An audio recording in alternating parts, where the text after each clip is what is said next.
নমস্কার, আপনারা দেখছেন ডিজিটাল বাংলা অনলাইন চ্যানেল। এই মুহূর্তে গুরুত্বপূর্ণ খবর রয়েছে। পশ্চিমবঙ্গের রাজ্য সরকারি কর্মী এবং পেনশনভোগীদের জন্য একটি অত্যন্ত গুরুত্বপূর্ণ খবর। দীর্ঘ প্রতীক্ষিত ডিএ মামলাটি আবার সুপ্রিম কোর্টের শুনানির তালিকায় স্থান পেয়েছে এবং এবার এটি রয়েছে একেবারে তালিকার শুরুতেই। আসুন বিস্তারিত জেনে নেওয়া যাক। মামলাটি এবার কজ লিস্টের 2 নম্বরে এবং টপ অফ দ্য লিস্ট হিসেবে তালিকাভুক্ত হওয়ায় আশা করা হচ্ছে যে 7ই মে তারিখে শুনানি হওয়ার প্রবল সম্ভাবনা, যদিও এটি নিশ্চিত নয় এবং আদালতের কার্যপ্রণালীর উপর নির্ভরশীল। তবুও এই তালিকাভুক্ত কর্মীদের মনে নতুন করে আশার সঞ্চার করেছে।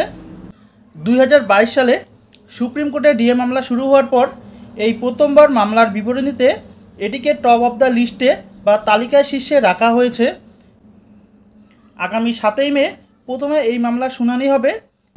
এই ঘটনা অত্যন্ত তাৎপর্যপূর্ণ, কারণ এর ফলে আশা করা হচ্ছে যে মামলাটি ওই দিন অবশ্যই শোনা হবে এবং কোনো কারণে পিছিয়ে যাওয়ার সম্ভাবনা কম। তো আজকের ভিডিওটি এই পর্যন্তই। পরবর্তী কী আপডেট আসছে অবশ্যই আপনাদের জানাবো। ধন্যবাদ।